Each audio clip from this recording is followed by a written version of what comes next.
नमस्कार, आज का मुद्दा आप देख रहे हैं और आतंकवाद पर वोट की चोट। नमस्कार, आपके साथ मैं हूं अर्पिता आर्य और बता दें बड़ा परिणाम आज आने वाला है। डीडीसी के चुनाव का रिजल्ट आज आने वाला है, महत्वपूर्ण है ये। डीडीसी चुनाव की मतगणना जो है वो इस वक्त देखिए शुरू हो चुकी है।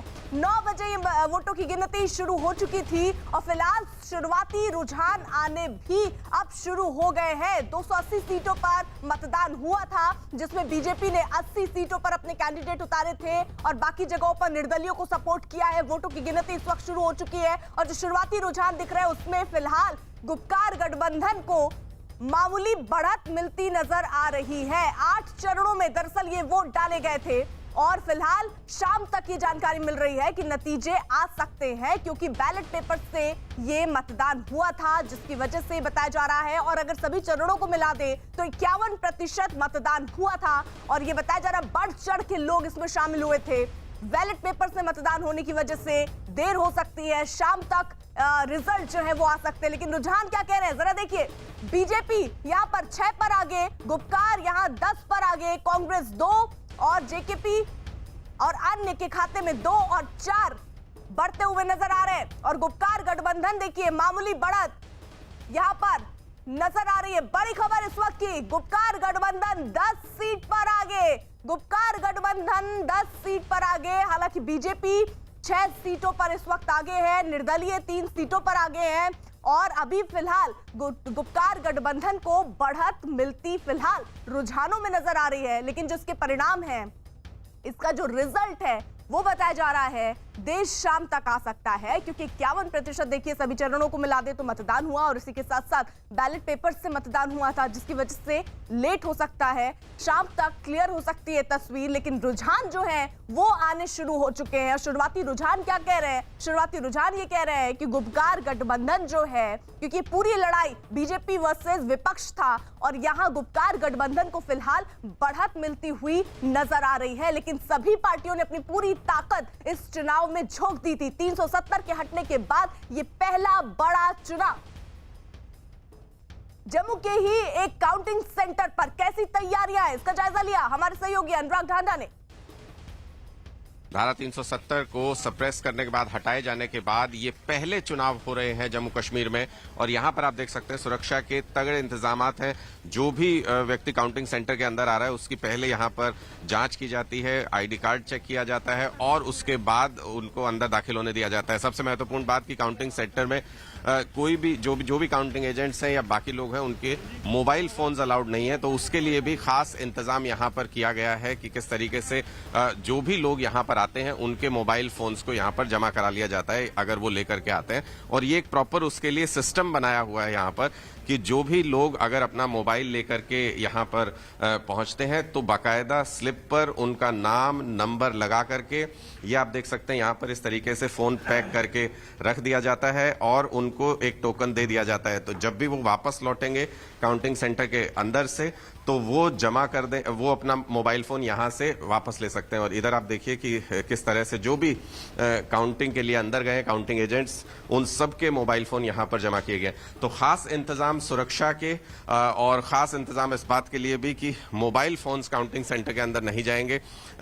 इस बार अगर आप देखें तो मतपत्र हैं तमाम, उनके द्वारा यहां पर वोटिंग हुई, अच्छी वोटिंग हुई और ये एक बहुत ही महत्वपूर्ण बात, क्योंकि धारा 370 के हटने के बाद डेमोक्रेटिक प्रोसेस में जबरदस्त तरीके से लोगों ने पार्टिसिपेट किया, अच्छी पोलिंग हुई और आज उसके नतीजे का दिन जिसका सबको इंतजार था, सारी पॉलिटिकल पार्टीज को, क्योंकि कोई भी पार्टी जीते कोई भी पार्टी हारे, लेकिन डेमोक्रेसी आज जीत रही है जिस तरीके से आज यहां पर काउंटिंग हो रही है डीडीसी चुनावों की।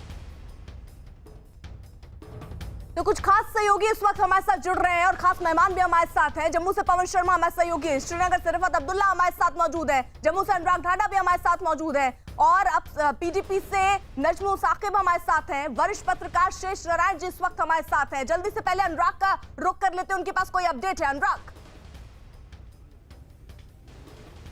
देखिए बिल्कुल, मैं आपको ये दिखाने की कोशिश कर रहा हूं यहां से कि किस तरह का उत्साह यहां पर है, न सिर्फ वोटर्स में था बल्कि जो कैंडिडेट्स हैं उनमें भी है। आपने जिस तरीके से हम नंबर्स में देख रहे हैं, गुपकार और बीजेपी के बीच में मुकाबला नजर आ रहा है, लेकिन हमारे साथ दो इंडिपेंडेंट कैंडिडेट यहाँ पर मौजूद हैं, जिनका भी काफी अहम रोल रहने वाला है, क्योंकि बहुत छोटी छोटी बॉडीज हैं और अगर दो तीन इंडिपेंडेंट भी एक डिस्ट्रिक्ट में होंगे तो बहुत अहम रोल होगा चेयरमैन बनाने में। किस तरीके से आप लोग देख रहे हैं? मैंने देखा कि इंडिपेंडेंट्स की भरमार है इस बार, बहुत इंडिपेंडेंट कैंडिडेट्स ने भी भरे थे पर्चे, तो क्या उम्मीद आप लोगों को लग रही है अपनी? मैं तरनजीत सिंह टोनी हूँ, मैं सुचेतगढ़ से कंटेस्ट कर रहा हूँ एज एन इंडिपेंडेंट कैंडिडेट। ये भूषण लाल डोगरा जी हैं। आप सुबह सुबह यहाँ पहुँच गए, मतलब कि क्या उम्मीद पूरी थी आप लोगों को, उत्साह था? सुबह सुबह आप काउंटिंग सेंटर पे पहुँच गए? जाहिर है इसमें सीधी सीधी हमारे बीजेपी से टक्कर है और हमारे लोगों में उत्साह है और रब ने चाहा तो हम with comfortable margin with hands down victory लेंगे यहाँ से। आप उम्मीद के साथ आए हैं, ये कह रहे हैं कि रब ने चाहा तो आज यहाँ पर विक्ट्री लेके जाएंगे। आपको भी बहुत उम्मीद है क्योंकि मुकाबला अभी तो गुपकार में और बीजेपी में नजर आ रहा है, आप लोगों को भी अपनी उम्मीद? मैं भूषण डोगरा ब्लॉक आरसपुरा से, तेजिंदर सिंह टोनी जो इलेक्शन लड़ रहे हैं। तो देखिए ये जो तमाम जो इंडिपेंडेंट कैंडिडेट्स भी यहाँ पर हैं, उनको अपनी जीत की पूरी उम्मीद यहाँ पर है और इसलिए सुबह सुबह काउंटिंग सेंटर पर यहाँ पर पहुंच गए हैं। हालांकि फिलहाल मुकाबला गुपकार और बीजेपी में नजर आ रहा है, लेकिन कई अदर्स भी हैं, कई इंडिपेंडेंट कैंडिडेट भी हैं जो अच्छा कर रहे हैं। ठीक है, नजमुल साकिब का रुख कर लेते हैं, पीडीपी से हमारे साथ हैं। नजमुल साकिब जी, शुरुआती रुझान जरूर है और शुरुआती खुशी भी, गुपकार गठबंधन 10 पे आगे चलती दिख रही है। देखिए, बहुत खुशाइन बात है कि लोगों ने बढ़ चढ़ के डेमोक्रेसी में हिस्सा लिया और इस मिशन पे अपना स्टैंप डाला है। जो बीजेडी जो अलायंस जो हमारा मिशन था, देखिए हम डेमोक्रेसी में भरोसा करने वाले हैं, कॉन्स्टिट्यूशन में भरोसा करने वाले हैं। बीजेपी ने 70 साल ये बोला कि जी हम आर्टिकल 370 हटाएंगे और जब उन्होंने आर्टिकल 370 हटाया अगस्त 5 को, तो उन्होंने लोगों से बोला जी देखिए ये हमारा अपना इलेक्शन मैनिफेस्टो था तो हमने कर दिया, ये लोगों ने हमें इसके लिए वोट दे दिया। तो आज जो हमने वो लोगों को बोला कि हम आर्टिकल 370 वापस लाएंगे, वो लोगों ने हमें वोट दे दिया। ये सिंपल डेमोक्रेटिक प्रोसेस है, एक छोटा सा एक रेफरेंडम था। देखिए इन्होंने अगर डिमोनेटाइजेशन किया, इन्होंने व्यापारियों को जी बोला कि ये आपके लिए अच्छा है, जीएसटी किया, बोला जी आपके लिए अच्छा है। अब व्यापारी बेचारा, उसके पास कोई तो बैरोमीटर है नहीं वो बताने के लिए कि मेरे लिए ठीक है कि नहीं। देखिए आप एक एम्प्लॉय हैं अपनी कंपनी में, अगर कंपनी आपके लिए कोई पॉलिसी अडॉप्ट करे जो कंपनी बोलेंगी कि आपके लिए अच्छी है, बट आप बोलोगे कि हमारे लिए अच्छा है ही नहीं, तो वैसे ही कश्मीर के लोग, जम्मू कश्मीर के लोग बोल रहे हैं, जम्मू में भी, कश्मीर में भी, हर जगह यही बोल रहे हैं, तो फिर खुश कौन है? तो आज ये जो झूठ का जो इन्होंने जो इतना बड़ा जो पहाड़ बना के रखा था जम्मू कश्मीर में, यहाँ दूध की जो है नदियां बहेंगी, यहाँ शहद होगा, यहाँ डेवलपमेंट होगी, यहाँ ये होगा, यहाँ वो होगा, और आज उसकी हालत जो है आप जम्मू में देख रहे हैं। आज अब ये डाइवर्ट कर रहे हैं अटेंशन से। देखिए हमें रिजल्ट्स को जो है सेलिब्रेट भी नहीं करने नहीं दे रहे। हमारे लीडर्स को इन्होंने भी डिटेन कर दिया। जम्मू में क्या नाम है इनका, ये परेशान है। तो आज ये सच्चाई का एक आज पूरा डाइवर्ट भी कर रहे हैं माहौल। अभी हमें मतलब कश्मीरी रात के दिन रात को हमारे बड़े लीडर्स को जो है उनको अरेस्ट किया जाता है, हमारे पोलिंग बूथ पे कहीं पे पोलिंग। आपने जरा मैं आपको रोक रही हूँ, हमारे साथ वरिष्ठ पत्रकार शेष नारायण जी भी, जल्दी से उनका रिएक्शन भी ले लूं। एक बार फिर से मैं आपका रुख करूंगी, शेष नारायण जी।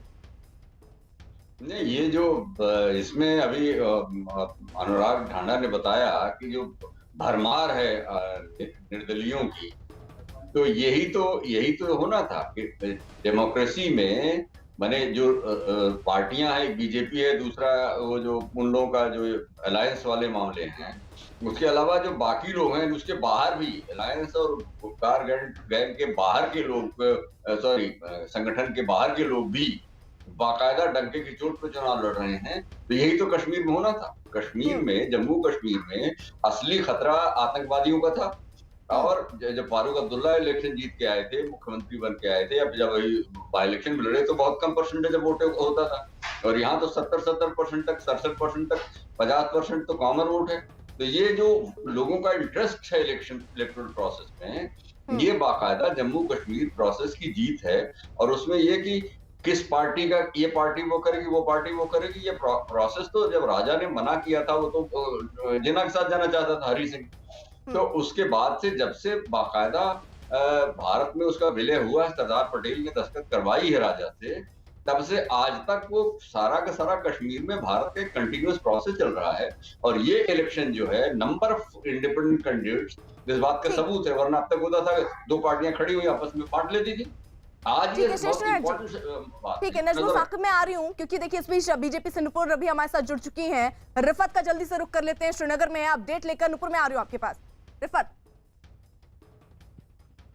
देखिए बिल्कुल जिस तरीके से इस वक्त रिजल्ट सामने आ रहे हैं और काउंटिंग लगातार जारी है, अलग अलग जगहों पे काउंटिंग हो रही है सभी 20 डिस्ट्रिक्ट्स में। लेकिन जिस तरीके से नजमुल साकिब कह रहे थे कि उन्होंने लोगों से ये कहा कि वो बीजेपी खिलाफ वोट दें या 370 और 35A को वापस लाने के लिए वोट दें। अगर गुपकार डिक्लेरेशन के लोग जीते हैं तो कहीं ना कहीं ये इलेक्शन ये कहा जा सकता है कि पॉलिटिकल भी हैं उस हवाले से, क्योंकि 370 और 35A पे इस पे राजनीति हुई और बीजेपी ने हर मुमकिन कोशिश की कि यहाँ से खासतौर से कश्मीर से वो उनको कुछ सीट्स मिलें। अब देखना होगा कि क्या उनको कश्मीर से कुछ सीट्स मिलेंगी। लेकिन बीजेपी का यह दावा है कि कांग्रेस से उनका नंबर बेटर होगा, यानी वोट शेयर उनका बेटर होगा। तो इसमें यह कहा जा सकता है कि फिर बीजेपी ने अपने पांव जमाए हैं और कांग्रेस जो है वो जो है यहां से उनका भी पत्ता उखड़ता जा रहा है, ये कहा जा सकता है। अभी हालांकि कह पाना मुश्किल है, लेकिन सबसे बड़ी बात यही है और बड़ी खबर इस वक्त की अनंतनाग में बीजेपी को बढ़त, बीजेपी 3 सीटों पर आगे है। रिफत में रोक रही हूं आपको, इसी बीच देखिए बड़ी खबर, आतंक प्रभावित है अनंतनाग और यहां पर बीजेपी को बढ़त मिलनी अपने आप में बहुत महत्वपूर्ण और बहुत मायने रखती है। बीजेपी 3 सीटों पर यहां पर आगे चल रही है। तो धीरे धीरे जिस तरीके से रुझान आ रहे हैं, अनंतनाग से जो तस्वीर सामने आ रही है वो ये कि आतंक प्रभावित है अनंतनाग और वहां पर बीजेपी को बढ़त मिलती हुई नजर आ रही है। पवन, बिल्कुल, देखिए इस समय अगर हम बात करें तो जो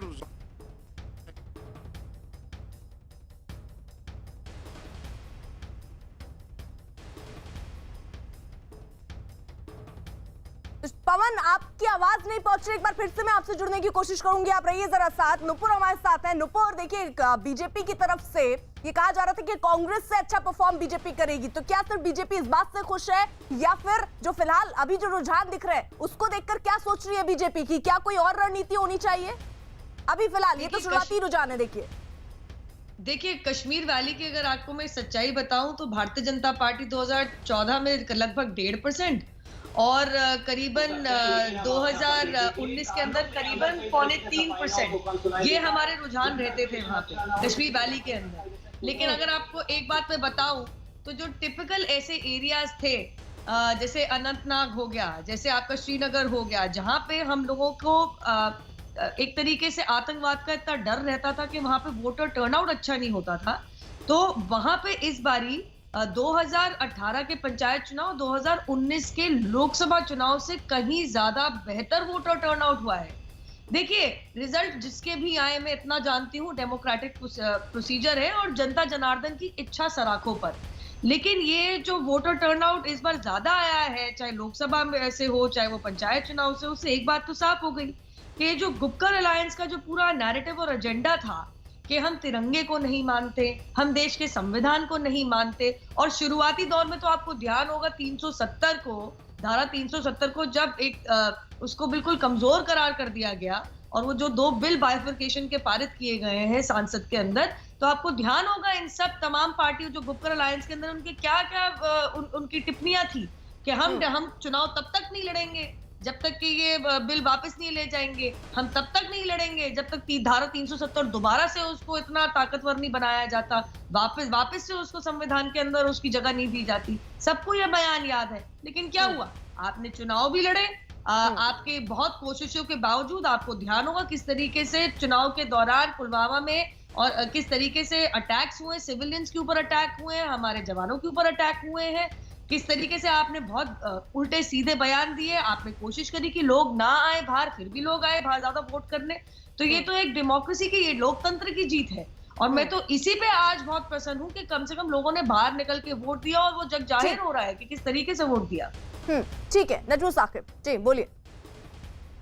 या तो हमारे मुल्क को एक सिलेक्टिव एमनीजिया हुआ है, या तो हम झूठ में इतने फंसे हैं कि और कुछ हमें मतलब समझ नहीं आता है। क्या ये लोग जो आपकी जो पैनलिस्ट हैं, are they informed about Kashmir और they don't know anything about Kashmir? Don't they know about 2005 percentage in ULB polls, जो पंचायत हमारे अर्बन लोकल बॉडीज की इलेक्शन हो गई, 74% पोलिंग थी हमारी। 2014 के जो पंचायत हो गए, कितनी परसेंटेज थी हमारी? ये क्या झूठ बोल रहे हैं पोलिंग परसेंटेज आज हुई है पार्लियामेंट के साथ कंपेयर? पंचायत को तो पंचायत के साथ कंपेयर करना है। अब पंचायत को 2014 से कंपेयर करिए। अगर इनका जो पंचायत जो गवर्नर राज में इन्होंने किया 2018 के साथ, उसके साथ करिए जब हमने बाइकआउट किया 4% वोटिंग थी आपकी। तो आज हमने पार्टिसिपेट किया 70% पोलिंग है आपकी। ये क्या इल इन्फॉर्म्ड पैनलिस्ट? शर्म आनी चाहिए आप लोगों को, एंकर्स को, जैसे पैनलिस्ट को लाते हैं जिनको पता ही नहीं के बारे में। ठीक है, अपनी बात रखिए। Second point, let me come to the point. Wait, आप जो झूठ बोल रहे हैं, आपने हर एक को ये हर जगह आपने मुल्क में झूठ फैलाया है। देखिए, ये आप बीजेपी जो है, आप समझिए इनकी जो प्रॉब्लम क्या है। इनको लगा था जम्मू एंड कश्मीर में इलेक्टोरल प्लेस में जो आज वैक्यूम इन्होंने बनाया था, जो एक टाइप का जो उन्हें मार्शल लॉ। मैं आपको रोक रही हूं, बड़ी खबर देखिए इस वक्त में पुंछ में सीजफायर का उल्लंघन हुआ है। आपको बता दें, बड़ी खबर, मनकोट सेक्टर में फायरिंग हुई है। पाकिस्तान किस तरीके से बौखलाया हुआ है, दरअसल इसी की बानगी दिखा रहा है। चुनाव से बौखलाया पाकिस्तान, पुंछ में सीजफायर तोड़ा है। बड़ी खबर इस वक्त की आपको बता दें, मनकोट सेक्टर में पाकिस्तान की तरफ से फायरिंग हो रही है। हालांकि हमारी सेना मुंहतोड़ जवाब दे रही है। पवन और अपडेट के साथ। पवन,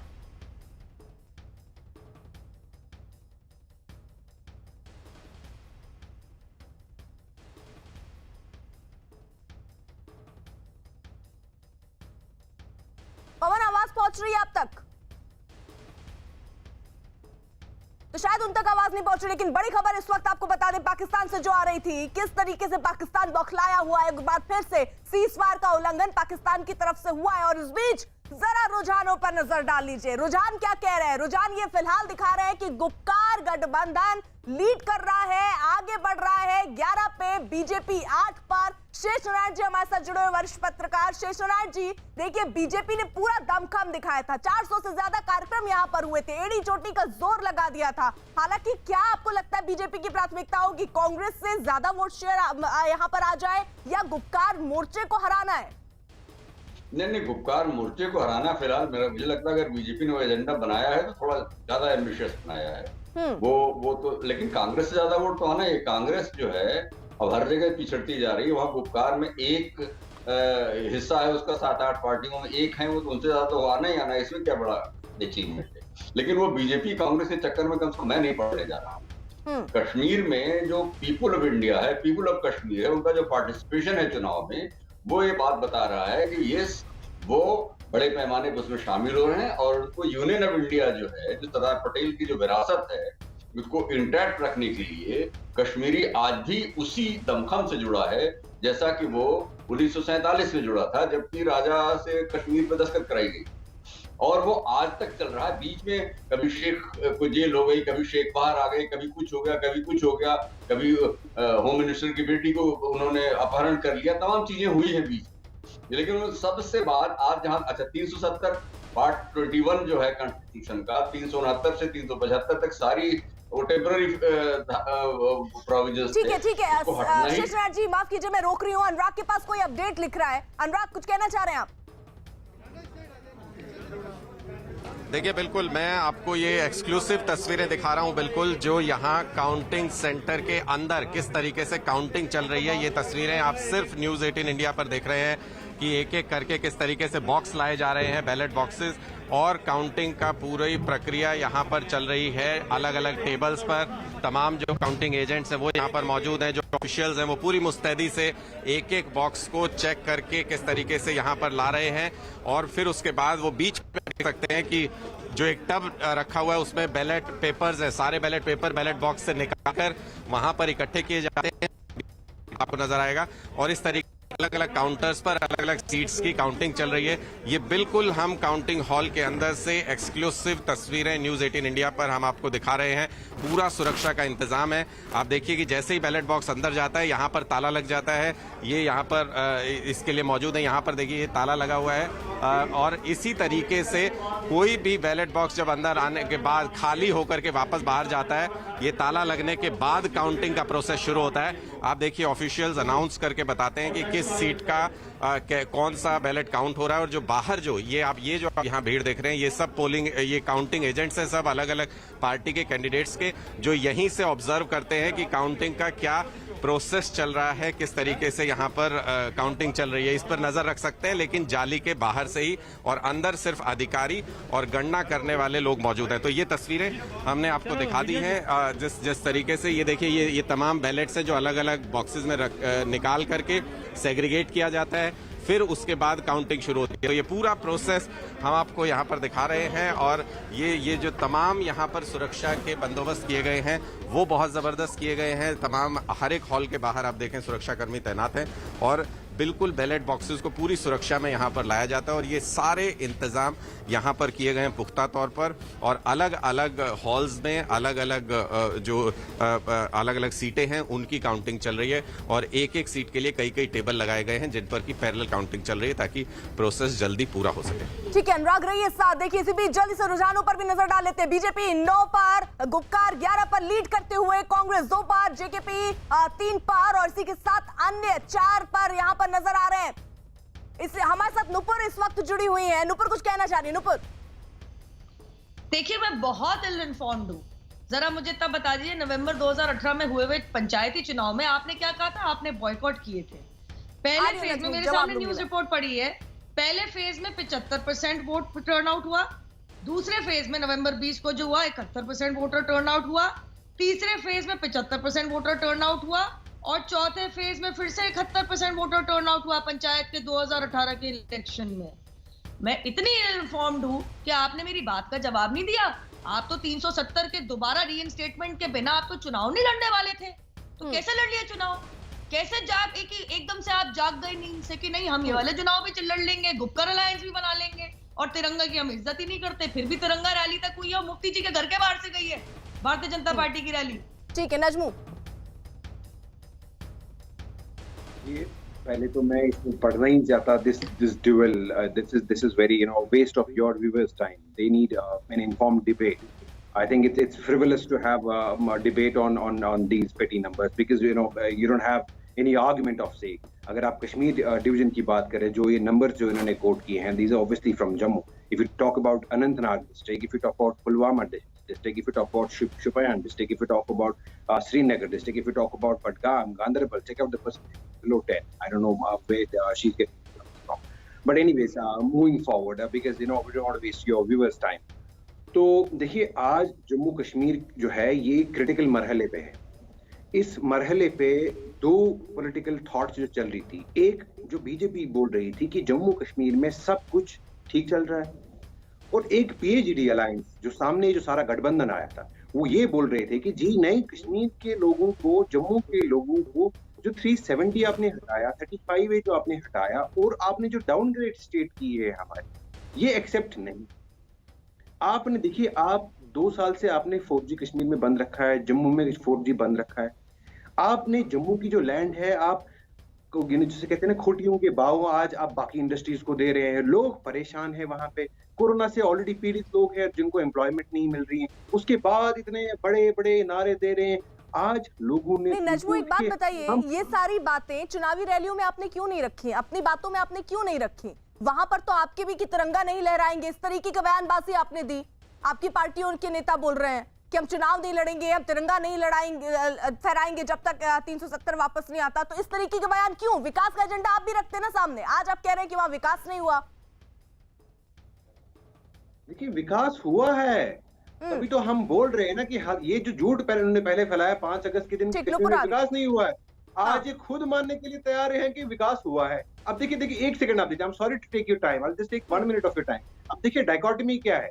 डायकोटमी ये है कि 5 अगस्त को बोलते कि जम्मू कश्मीर बैकवर्ड है, इन्होंने नुपुर मैं आ रही हूँ, 1 सेकंड नजमू मैं आपको रोक दूं। देखिए अमिताभ सिन्हा भी इस वक्त हमारे साथ जुड़े हुए हैं न्यूज रूम से, और सबको मुझे मौका देना है। देखिए अमिताभ जी, जिस तरीके की बातें, विकास का एजेंडा जब काउंटिंग शुरू होती है तो हर पार्टी करती है, लेकिन उससे पहले के एजेंडे कुछ और होते हैं। और यही देखिए नजमू साहब कह रहे हैं कि अब हमारा विकास नहीं हुआ, 4G नहीं चल रहा है, लेकिन चुनावों में मुद्दा कुछ और उठा रहे थे वो। आ रही हो नजमू? देखिए नजमू साहब, 2 चीजें साफ। आपने कहा कि वे फॉरवर्ड, लुक फॉरवर्ड की बात होनी चाहिए। आपने कहा कि जम्मू में बीजेपी जीत रही है, ठीक है, जम्मू में बीजेपी लगातार जीतती रही है और पिछले 2-3 चुनाव में दिखा चुकी है। लेकिन सबसे बड़ी बात थी कि ग्रास रूट डेमोक्रेसी में लोकतांत्रिक तरीके से चुनाव करवाकर देश और दुनिया को दिखाना कि वहाँ की जनता वोट देने बाहर आ रही है। वोटिंग परसेंटेज ने ये साफ कर दिया, चाहे वो गुपकार अलायंस के लिए हो, चाहे जम्मू में बीजेपी के लिए हो। जम्मू और कश्मीर की जनता अब अपने स्थानीय नेतृत्व को आगे बढ़ाने के लिए तैयार है और ये वोटिंग परसेंटेज साफ कर रहा है। इस बात से इनकार नहीं किया जा सकता, चाहे गुपकार की जीत हो, फारूक साहब हो, चाहे महबूबा जी हो, मुख्यमंत्री भी रहे हैं, दिल्ली में सांसद भी रहे हैं, वो जानते हैं हिंदुस्तान का मिजाज क्या होता है, हिंदुस्तान की जनता क्या सोचती है। तो जाहिर तौर पर सबसे बड़ी जीत तो यही माना जा सकता है कि जनता खुलकर आई है, वोट देने आई है। अगर 40% मतदान हुआ है लोकसभा के 3% के मुकाबले, तो ये बहुत बड़ी उपलब्धि है सरकार की और ग्रास रूट पे नेतृत्व उभर कर आएगा। तो भविष्य के लिए जम्मू कश्मीर में 1-2 पीढ़ियां लगी हैं, जो घाव लगे हैं 370 में आज़ादी के बाद, तो उस 1-2 पीढ़ियां तो लगती ही हैं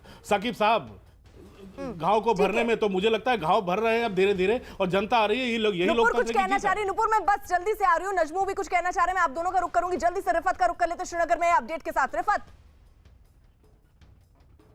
देखिए बिल्कुल यहाँ पे काउंटिंग लगातार जारी है। जैसे मैंने पहले भी कहा कि 20 डिस्ट्रिक्ट्स में लगातार काउंटिंग हो रही है, अलग अलग काउंटिंग स्टेशंस बनाए गए हैं। नजमू साकिब जो कह रहे हैं वो यही कह रहे हैं कि 370 और 35A पे इन्होंने लोगों से वोट मांगे और अगर आज ये जीत जाते हैं तो वो 335 और 370 के हक में लोगों ने वोट दिए, खासतौर से कश्मीर में। लेकिन बीजेपी लगातार कह रही है कि उन्होंने विकास पे ये इलेक्शन लड़ा और लोगों से उन्होंने कहा कि सड़क, पानी, बिजली और बैकवर्डनेस जो है वो खत्म हो जाएगी। और देखना होगा जो नताइज सामने आएंगे वही फैसला होगा कि लोगों ने कहाँ पे किसको वोट दिए। लेकिन एक बात तो साफ है, जिस तरीके से बीजेपी हर मुमकिन ये कहेगी कि अगर वहां कश्मीर से उनको कोई भी सीट यहां नहीं मिलेगी, तब भी वो ये कहेंगे कि लोग डेमोक्रेटिक प्रोसेस में आ गए, बढ़ चढ़ पर लोगों ने हिस्सा लिया। हालांकि 2 डिस्ट्रिक्ट खासतौर से शुपियां और पुलवामा में ज्यादा परसेंटेज नहीं रही, बहुत कम वोट्स हुए। लेकिन अगर वहां पे भी कहीं इस वजह से भी बीजेपी को कोई सीट मिलती है तो वो उनके लिए विन होगी। लेकिन बीजेपी लगातार ये भी कह रही है इन चुनावों में नेशनल लेवल तक इन चुनावों को लिया गया, हालांकि ग्रास रूट लेवल के ये इलेक्शन है। लेकिन जिस तरीके से राजनीति हुई, अमित शाह जो होम मिनिस्टर हैं, फॉर्मर प्रेसिडेंट है बीजेपी के, उन्होंने भी ट्वीट किए और डीडीसी इलेक्शंस के बारे में कुछ ना कुछ कहा। तो यह कहा जा सकता है कि बीजेपी ने कोई कसर छोड़ी नहीं। यहां पे शहनवाज हुसैन लगातार यहां रहे, बाकी नेता यहां रहे और उन्होंने लोगों को कहा विकास पे वोट दीजिए। नुपुर कुछ कहना चाह रही थी, जल्दी से नुपुर का रुख कर लेते। नुपुर, देखिए, मेरी इंफॉर्मेशन को पहले इल इन्फॉर्म्ड करके जब आंकड़े बता दिए गए तो यही जनाब यू टर्न मार के कहते हैं कि फ्रिवलस है। मैं अमिताभ जी की बात से बिल्कुल सहमत हूं। लोकतंत्र की जीत तभी होती है जब बढ़ चढ़ के वोटिंग होती है, नहीं तो आप चुनाव ना ही लड़े, अपने अनाउंसमेंट पे खरे उतरते ना। क्योंकि अगर आपको इस चीज से मतलब ही नहीं है कि कितने लोग आपके पक्ष में या आपके विपक्ष में हैं, जनता जनार्दन से, तो फिर आपका मतलब ही क्या है। लेकिन आप एक बात सुनिए जनाब, वही लोग जो कश्मीर वैली में 32-33% के वोट दिए थे पंचायत में, आज वही कश्मीर वैली में 40 से अधिक वोटर टर्नआउट है।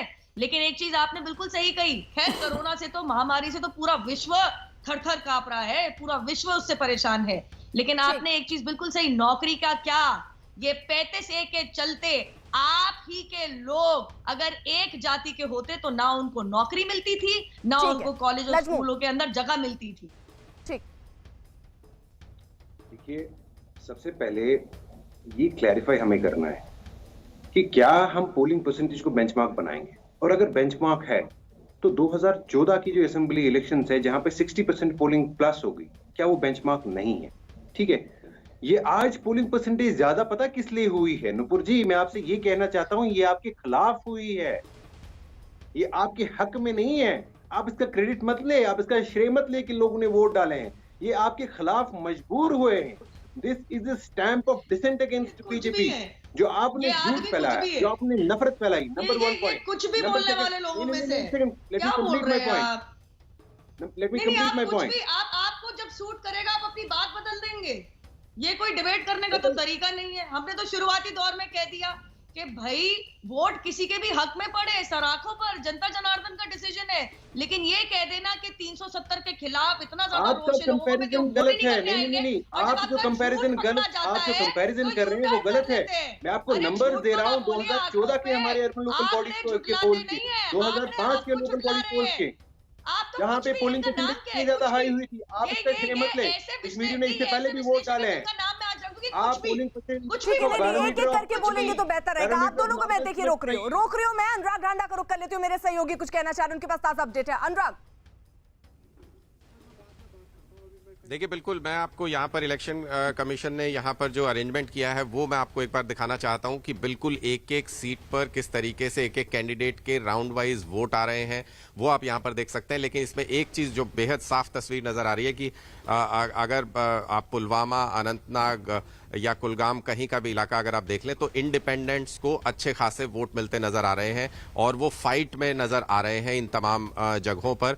तो जो सबसे इंपॉर्टेंट बात जो मैं बताना चाहता था कि अरेंजमेंट दिखाने के साथ साथ कि इंडिपेंडेंट्स का बहुत ही बड़ा रोल रहने वाला है, क्योंकि छोटी बॉडीज हैं, 14 उसमें मेंबर्स होंगे। अगर उसका चेयरमैन चुनना है तो किसी भी पार्टी को अगर उसमें बढ़त नहीं मिल रही है, साफ तौर पर बहुमत नहीं मिल रहा है, तो इंडिपेंडेंट्स का बेहद अहम रोल रहने वाला है। और अभी तक की भी अगर आप 32 सीटों का रुझान अगर आप देखेंगे तो उसमें इंडिपेंडेंट्स को 8 रुझान इंडिपेंडेंट्स के पक्ष में जा रहे हैं, जो कि बेहद महत्वपूर्ण होने वाला है। यानी इंडिपेंडेंट्स बहुत ही महत्वपूर्ण रोल अदा करने वाले हैं और इंडिपेंडेंट इस बात की पहचान है कि इलेक्टोरल प्रोसेस में बहुत ज्यादा इंटरेस्ट जेएंडके के लोग ले रहे थे और इंडिपेंडेंट्स की भरमार थी जिन्होंने पर्चा भरा था। वो अगर रिजल्ट्स में या रुझानों में भी अगर लीड नजर आ रही है तो ये बेहद महत्वपूर्ण होगा नतीजों में।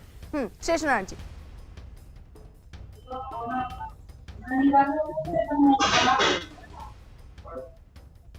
शेषनारायण जी आवाज पहुंच रही है आप तक? हाँ, नहीं बिल्कुल, जो अनुराग जो बात कर रहे हैं कि जो participation of people of Kashmir, actually Jammu Kashmir को विवाद में शुरू में डाल दिया गया और इस 370 की बात श्रीमान जी कर रहे हैं वो तो कॉन्स्टिट्यूशन में प्रोविजन ही नहीं था, तो संभावना में डाला गया और 35A तो बहुत बाद में जवाहरलाल के रिक्वेस्ट करने पे डॉक्टर निषाद ने उसको व्यवस्था की। तो वो इंडियन कॉन्स्टिट्यूशन का हवाला उसे नहीं दिया जा सकता, उसको टेम्पोररी फेज हटना था और वो ये हुआ कि फिर जवाहरलाल की डेथ हो गई और उसके बाद बाकी किसी की हिम्मत नहीं पड़ी। तो आज जब 70 साल बाद किसी की हिम्मत पड़ी है कॉन्स्टिट्यूशन लागू होने के बाद, तो उसको जाना था, वो गया। आप 370 की वजह से अगर हैं उसमें, और हम जानते हैं 370 का क्या क्या इन लोगों ने फायदा उठाया, यहीं पे कैश विड्रॉ कर लेते। तमाम मुख्यमंत्री ऐसे भी हैं जो यहाँ से मदद चाहती थी, उन्हीं फैमिली में रूलिंग फैमिलीज थी। कौन है साहब, बख्शी हैं तो सादिक हैं और अब्दुल्ला का परिवार है, अब ये मुफ्ती का परिवार है, यही सब सीमित हो जाता है, यही दिल्ली में रह के सब लोग ऐशो आराम करते थे। तो ये सब बातें हमको मत बताइए।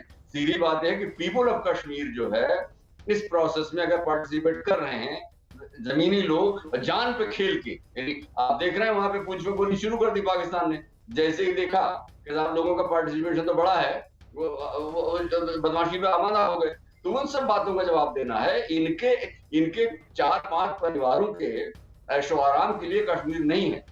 कश्मीर भारत का अभिन्न अंग है और उसको उसी रूप में मान्यता देनी होगी और वो अवाम कश्मीर, पीपल ऑफ कश्मीर जब उसमें शामिल होंगे। हम ये मानते हैं कि 1947 के बले राजा के खिलाफ शेख साहब के नेतृत्व में पूरा कश्मीर एक था, लेकिन बाद में जो डेवलपमेंट्स हुई इतिहास को आप नकार थोड़े सकते हैं। आज की रियलिटी ये है कि किसी तरह से कश्मीर के लोगों को, इन 5 परिवारों के अलावा जो कश्मीरी हैं उनको शामिल करना है। ये उस प्रोसेस में महत्वपूर्ण कदम है और ये पार्टिसिपेशन हार जीत का मैं तो कल परवाह नहीं करता। हार जीत खुशी की हो, लेकिन उनका पार्टिसिपेशन कश्मीर की हैसियत को इंश्योर करता है, वही इंपॉर्टेंट। ठीक है, ठीक है। पवन भी इस बीच हमारे साथ है। पवन, अगर आवाज आप तक पहुंच रही हो तो जरा क्या अपडेट है वहां पर, किस तरीके से गिनती हो रही है, जरा दिखाइए अगर तस्वीरों के माध्यम से। देखिए, हम इस समय काउंटिंग सेंटर के बाहर हैं, ये आप देख सकते हैं। यहाँ पर काउंटिंग जो है वो भीतर चल रही है, बाहर सुरक्षाकर्मी भी तैनात किए गए हैं। काउंटिंग की अगर हम बात करें तो जम्मू प्रांत के जो अलग अलग जिले मुख्यालय हैं वहाँ पर काउंटिंग सेंटर बनाए गए हैं और इस समय अगर हम बात करें तो जो मतगणना हो रही है उसमें गुपकार जो अलायंस है उसके साथ भाजपा जो है वो पूरी टक्कर के साथ है। दोनों नेक टू नेक फाइट पे चल रहे हैं। जम्मू कश्मीर के भीतर जो चुनाव पहली बार हुए थे उसे लेकर, और इस समय भारतीय जनता पार्टी के साथ साथ निर्दलीय उम्मीदवार भी काफ़ी आगे आ रहे हैं, क्योंकि इन चुनावों में निर्दलीय उम्मीदवार भी काफ़ी संख्या में उन्होंने मतदान में हिस्सा लिया था और उनको भी जो है काफ़ी लोगों ने उनको वोट दिया था। जो वोट प्रतिशत था वो भी बड़ा था। तो निर्दलीय उम्मीदवार भी सबसे आगे चल रहे हैं। गुपकार गैंग और गुपकार अलायंस और भारतीय जनता पार्टी और निर्दलीय तीनों अगर हम कहें तो कहीं ना कहीं एक दूसरे के साथ साथ वहां पर पहुंच रहे हैं, लेकिन कांग्रेस जो है वो काफ़ी पिछड़ी हुई है इन चुनावों में। लेकिन अगर गुपकार अलायंस की बात करें तो उनको कश्मीर में काफ़ी बढ़त मिलता दिख रही है और जम्मू प्रांत में भारतीय जनता पार्टी जो है वो आगे चल रही है। जी, यानी अमिताभ जी, जिस तरीके से देखिए निर्दलीय ज्यादा अभी आगे बढ़ते हुए दिख रहे हैं और बीजेपी ने भी देखिए 80 सीटों पर अपने कैंडिडेट उतारे, 40 पर निर्दलियों का सपोर्ट कर रहे हैं। तो इसका मतलब क्या निर्दलीय लास्ट में एक बड़ा गेम चेंजर के तौर पर सामने आएंगे? देखिए, निर्दलीय गेम चेंजर हमेशा से साबित होते रहे हैं, लेकिन सबसे बड़ी बात यह है कि निर्दलियों का खुलकर सामने आना। आतंक के साये में चुनाव करवाए गए हैं। आतंकियों की धमकी थी कि जो उम्मीदवार खड़ा होगा उनको भी चेतावनी थी। कई लोगों की हत्या भी हुई है, कई उम्मीदवारों की, आपको याद होगा, कई पंचायत सदस्यों की। जनता के ऊपर था कि अगर आप वोट देना है आपके ऊपर खतरा है। इसके बावजूद चाहे घाटी हो चाहे जम्मू हो, लोग बाहर निकल कर आए हैं, लोगों ने वोट दिया है। और खासकर 370 के बाद के ये पहले चुनाव हैं, तो ये मुझे लगता है कि काफ़ी बड़ी लोकतंत्र की जीत है। और गुपकार के नेताओं को भी ये मानना पड़ेगा कि कम से कम उनकी पार्टियां चुनाव तो लड़ रही हैं, लोकतंत्र में उनकी आस्था है, तभी तो यहाँ लोकतंत्र में चुनाव लड़ रहे हैं। चाहे बीजेपी हो, बीजेपी ने अपनी पूरी ताकत लगाई। रिफत ने पहले भी बताया कि तमाम Anurag Thakur minister of state for finance वो वहाँ जाकर बैठे रहे हैं, चुनाव के प्रभारी बनाए गए थे। बीजेपी के तमाम आला नेता जो उस इलाके से हैं वहाँ जुटे रहे चुनाव में। तो एक तरह से इसको युद्ध की तरह चुनाव को भी लिया था, और एक आतंक को भी एक झटका है, और दूसरा ये लोकतंत्र की ताकत है, और तीसरी और सबसे अहम बात है लोगों का 370 हटने के बाद खुलकर वोट देना आना। ये भी दिखाता है कि लोकतंत्र में आस्था बढ़ रही है। लेकिन देखिए नुपुर, सवाल यहाँ पर ये सबसे बड़ा बना हुआ है कि कांग्रेस, क्या बीजेपी की प्राथमिकता यहाँ पर सिर्फ कांग्रेस के वोट शेयर से ज्यादा वोट शेयर पाना है, ये प्राथमिकता के तौर पर बीजेपी ने इस चुनाव को लड़ा? क्योंकि 400 से ज्यादा कार्यक्रम बीजेपी ने यहाँ पर किए, कई बड़े नेता उतार दिए गए, एजेंडे एकदम राष्ट्रीय स्तर के रखे गए। किस तरीके की प्लानिंग थी, और जो अभी फिलहाल रुझान दिख रहे हैं उससे क्या खुश है बीजेपी? देखिए, फिलहाल तो मैं आपको तो बताऊंगी बहुत जल्दी है कुछ भी जग जाहिर करने के लिए, लेकिन भारतीय जनता पार्टी के लिए कश्मीर वैली में कहीं पे भी जगह बना लेना बहुत बड़ी चीज होगी। मैंने आपको शुरुआत में क्या कहा था, 2014 में लगभग 1.7% हमारा वोट शेयर था, और 2019 के अंदर 2.9% वोट शेयर था हमारा वैली के अंदर।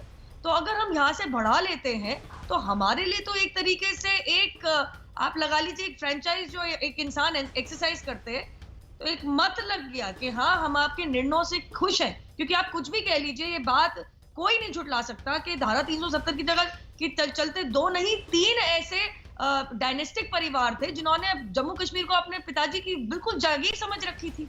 उसके चलते सारा जमीन, और ये आपको पता है जो लैंड स्कैम जो पूरा का पूरा मामला अब जो वहां पे उच्च न्यायालय में चल रहा है, किस तरीके से चीफ जस्टिस के बेंच ने उसके ऊपर क्या ऑब्जर्वेशंस दिए हैं, तो आप सारी जमीन सिर्फ 2 परिवारों के बीच में बांट ली गई। सारी जमीन, मतलब कोई आम इंसान अपने लिए जमीन नहीं खरीद सकता, घर नहीं बना सकता, बाहर तो छोड़िए, पैसे से के चलते उसी जगह की बेटी अगर बाहर शादी कर ले वो अपनी जमीन को अपना हक नहीं जमा सकती। वहां के रहने वाले लोग ना कॉलेज में पढ़ सके, ना सरकारी नौकरियों में अप्लाई कर सके। तो ये बहुत बड़ी चीजें हैं जो आपकी आने वाली पीढ़ियों तक को अफेक्ट कर देती हैं, आपकी तो जिंदगी तबाह करती ही करती है। तो आप समझिए कि जो ये बेसिक चीज पे, आपके बेसिक अमेनिटीज पे इतना बड़ा फर्क पड़ जाएगा। एक with one strike off 370 abrogation and 2 bills and bifurcation, तो कितना ज्यादा फर्क पड़ेगा लोगों की जिंदगी में। ऑब्वियसली जो भी बजट में, चाहे यूनिवर्सिटी हो चाहे हॉस्पिटल्स हो, जो भी अनाउंसमेंट है वो तो हुए हैं, जो वहां पे जो काम चल रहा है चल ही रहा है। लेकिन एक तरीके से कमर्शियलाइजेशन, एक तरीके से इंडस्ट्रियलाइजेशन, एक तरीके से प्राइवेटाइजेशन, एक तरीके से एक आम जिंदगी एक मेन स्ट्रीम में लाना वहां के लोगों को, ये बहुत बड़ा चैलेंज था जो बीजेपी उस पर काम बरकरारी से करती आ रही है पिछले 6 साल से। लेकिन स्टेशनर जी, क्या जिस तरीके से ये नुपुर बता रही हैं, आपको तैयारी बीजेपी की ऐसी ही लगी? क्योंकि 400 से ज्यादा बड़े बड़े कार्यक्रम, राष्ट्रीय मुद्दे यहाँ पर रखना, और वहां अनुराग ठाकुर का पहुंचना, ये क्या रणनीति आपको सिर्फ यही लग रहा है कि वोट शेयर ही अपना बढ़ाए, या प्लानिंग बहुत बड़ी थी, अब जो भी रिजल्ट आए वो कबूल है? नहीं, सबसे बड़ी बात यह है कि कश्मीर वैली में बाकायदा डंकी की चोट पे कैंपेन किया इन लोगों ने। जहां बता रही हैं आपकी बीजेपी प्रवक्ता साहिबा, ये 1% 1.5% जहां वोट मिलता था वहां पे इनके लोग कैंपेन कर रहे हैं। तो वो पीपल ऑफ इंडिया है भाई, वो भारत की मुख्य अपोजिशन पार्टी है, और उसको आप एक तरह से बायकॉट नहीं रख सकते। तो वो है, और उसमें जाहिर है 400 मीटिंगें अगर कर रहे हैं जम्मू कश्मीर में, union territory of Jammu Kashmir में, तो फिर बहुत गंभीरता से लिया ही। और उन्होंने अपने शाहनवाज साहब को वहां भेजा, और सारे लोगों ने मेहनत की, और उसमें कोई दो राय नहीं करना चाहिए। क्योंकि यही बात अगर विलय के बाद 1947 में विलय के बाद अगर यही बात की गई होती जो आज नेशनल दिल्ली की पार्टियां कर रही हैं, बीजेपी और इनके जो पहले वाले हैं श्री कांग्रेस, अगर इन्होंने वहां पे फ्रेंड्स न बनाए होते, पीपुल को इन्वॉल्व किया होता, जो गलती बेसिक हुई है शेख साहब, ने आजादी के पहले बहुत बेहतरीन लड़ाई लड़ी थी और he was friends of India. वो कश्मीर के पाकिस्तान जाने के खिलाफ थे, जबकि राजा उनके पक्ष में थे, तो वो ठीक हो गया। लेकिन उसके बाद उनको आप उनके बेटे को और उनके पोते को सबको आप सत्ता देते जाएं, ये गलत कर रहे थे। और यहीं से मामला गड़बड़ा गया और एक बार एक्सपेरिमेंट हुआ, मुफ्ती साहब को बनाया गया 1989 में, होम मिनिस्टर बना दिया गया, तो मुफ्ती साहब ने अपना खानदानी अपना वंश शुरू कर दिया। तो ये सब चीजें नहीं होनी है। वहां पे जो पीपुल हैं, बल्कि ये जो एक कुंडली मार के बैठे हुए लोग हैं, ऐसे ज्यादातर लोग दिल्ली में रहते हैं, यहाँ की जिंदगी है, तो पीपुल ऑफ कश्मीर का किसी ने परवाह ही नहीं की, उनको उनके हवाले छोड़ दिया गया। और इसको दुरुस्त करने की जरूरत है। वहां के लोग जो वहां रहते हैं वो पार्टिसिपेट करेंगे, मिनिस्ट्री में वो आएंगे, तो वो डिसीजंस अपने कश्मीर के हित में लेंगे और ये लोग तो अपने हित में लेते हैं। तो इस सबसे बड़ी इस चुनाव की मेरे समझ में जो आता है, जितना कश्मीर में समझता हूँ और मैं ठीक ठाक समझता हूँ कश्मीर। ठीक है शेषनाथ जी, जरा रुकिए, एनसीपी सांसद से हमारे सहयोगी ने खास बात की है, जरा सुन लेते हैं।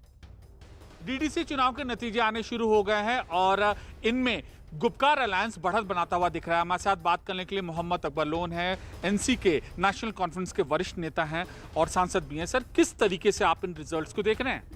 जहाँ तक आज के रिजल्ट्स का ताल्लुक है, हमें अपनी जगह पूरी उम्मीद है कि हम लोगों में एक अच्छी खासी जगह बनाए हुए हैं और लोगों ने हमें वोट देकर हमें इन चुनावों में कामयाब बना दिया है।